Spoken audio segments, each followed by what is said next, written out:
News today मध्ये आपले सर्वांचे स्वागत आहे।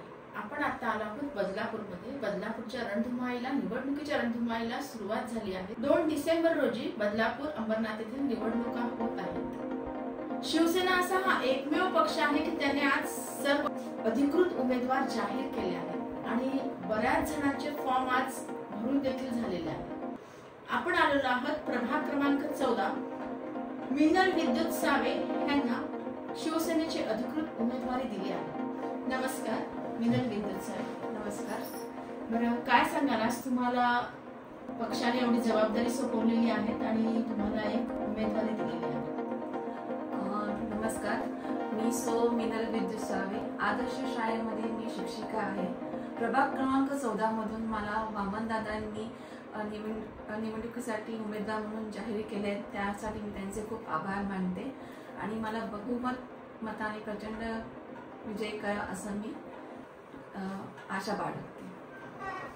बरं विद्युत सावे, काय सांगाल की आज शिवसेने तुमच्यावरती एवढी जबाबदारी सोपवलेली आहे, तर प्रभाग क्रमांक 14 हा तुम्हाला वाटतो तेवढा विकास झाला आहे का?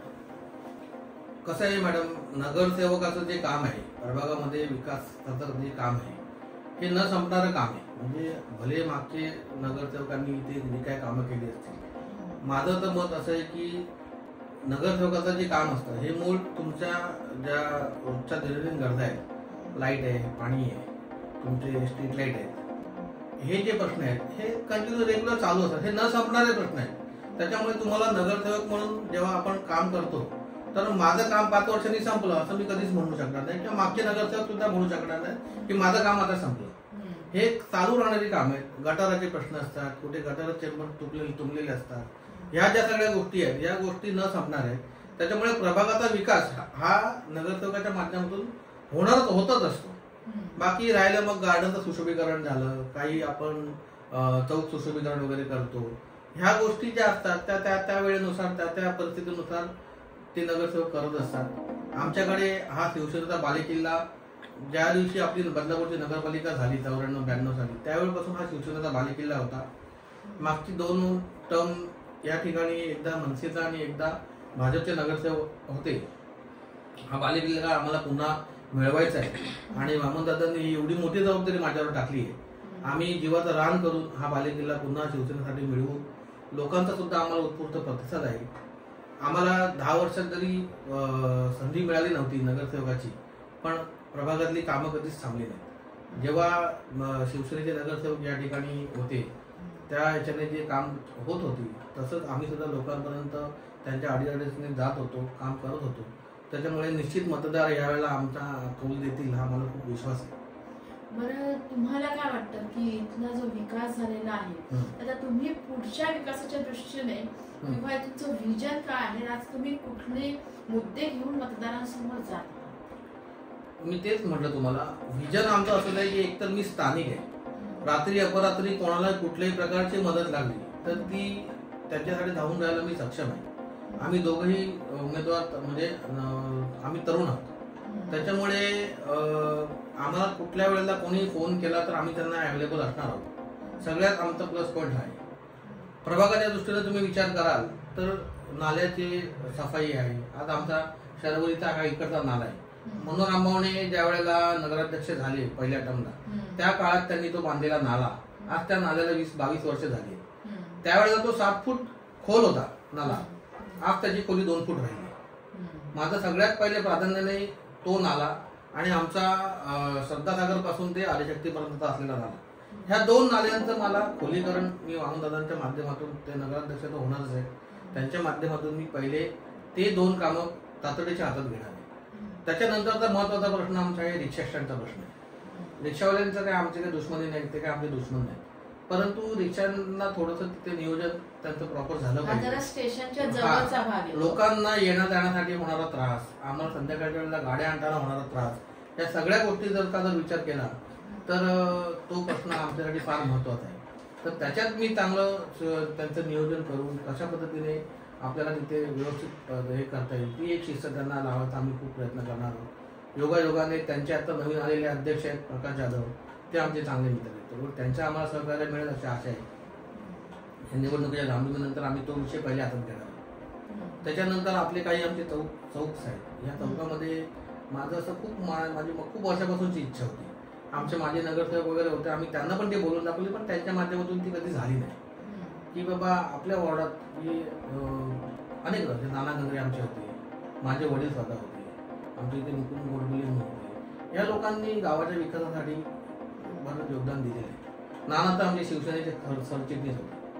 पण अशा लोकांच्या स्मृती जागवण्यासाठी आपण ज्याला काहीतरी चौकाचं सुशोभीकरण करतो, एखादं आपण वाचनालय बांधलं तर त्याला त्यांचं नाव द्या, अशा पद्धतीने आपण त्यांची स्मृती जागवू शकतो, असं माझं एक मत आहे. नाहीतर नवीन लोकांना हे कळत नाही. जे जुने लोक आहेत त्यांना माहिती असतं बाबा हे नाना गंगरे सारखी व्यक्ती कोणतरी होती, सुरेश सावंत सारखी व्यक्ती कोणतरी होती, मुकुंद गोडबोले सारखी व्यक्ती या प्रभागात कोणतरी होते. नवीन लोकांना कुठे माहिती. पण त्यांच्या स्मृती आपण कशा जागवायच्या, तर अशा पद्धतीने आपण जागवू शकतो. एखादा आपण आता गार्डनचं आपण सुशोभीकरण केलं, तिथे समजा आपण एखादं सभागृह बांधलं तर त्याला आपण त्यांचं नाव देऊ शकतो. एखादं आपण चौकाचं सुशोभीकरण केलं तर किंवा एखाद्या रस्त्याला आपण त्यांचं नाव देऊ शकतो. असं आपण काहीतरी करू शकतो. बरं, आता एक महिला आहेत, महिलांच्या पण अनेक समस्या आहेत. इव्हन महिलांना सक्षमीकरणासाठी किंवा त्यांना काही रोजगार मिळण्याच्या हिशोबाने तसे काही तुमच्या योजना आहेत? कसं आहे माहिती का, की आमच्या माझे नगरसेवक होतं, शिवसेनेच्या ज्या त्या नगरसेवक होत्या मेघाताई गुरव, यांनी प्रभागामध्ये बचत गटांचं खूप चांगलं नियोजन त्यावेळेला केलं होतं. त्यांनी बचत गट तयार करून बचत गटाला त्यांनी चालणं, म्हणजे शेवटी एक आपली म्हणतो ना आपण नगरसेवक झाल्यानंतर त्याची जबाबदारी त्यांनी त्या काम करत होते. तसं मागच्या 2 टर्ममध्ये ते काम झालेलं नाहीये किंवा ते होते ते बचत गट आता म्हणजे बंद आहेत, म्हणजे त्याच्यात ते काय ऍक्टिव्ह नाही. अशा सगळ्या महिलांना त्यांना सोबत घेऊन त्यांचं नवीन बचत गट तयार करून त्यांना काय आपल्या सरकारकडनं आलेल्या ज्या स्कीम आहेत त्या समजून सांगून हे त्यांना प्रशिक्षण जर का दिलं तर महिला आज कुठे कमी नाही.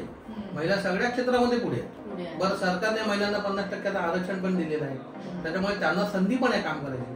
पण संधी उपलब्ध करून देण्याचं काम नगरसेवकाचं असतं, ते निश्चित आम्ही करू. तसेच युवकांच्या देखील बऱ्याचशा समस्या आहेत. आज बऱ्याचशा युवकांना देखील रोजगार नाही आहेत आणि इथं मोठ्या प्रमाणात इकडच्या भागामध्ये पण MIDC वगैरे पण आहे. तर त्या कसं आहे, युवकांना म्हणा किंवा तरुण मुली आहेत किंवा काय, नोकरीची तर संधी आपण असतेच, पण त्यांना धंदे म्हणजे बिझनेस करण्याच्या दृष्टीने सुद्धा आपण प्रोत्साहन द्यायला पाहिजे असं माझं मत आहे. आम्ही दोघं आमच्या मतात खूप फार फरक नसतो. आम्ही साधारण आमची चर्चा जेव्हा होते कुठल्या गोष्टींवरती तर आम्ही म्हणजे मत होतो. तर त्या दृष्टीने सुद्धा आपण विचार करू शकतो की बाबा ज्यांना कुठे आपण नोकरी देऊ शकतो त्यांना नोकरीसाठी आपण प्रोत्साहित करू. त्यांना आपल्याला कुठेतरी उद्योगधंद्यामध्ये आपल्याला त्यांना प्रोत्साहन देता आलं, काय मदत करता आली तर त्यांना ते करू. आणि आमचे नेते आहेत वामन दादा, त्यांचा हात तर काय मासा हात आहे. म्हणजे एखाद्या गरजू म्हणजे एखाद्या आपण समस्या घेऊन गेलो तर ते त्याला नाराज करतच नाही.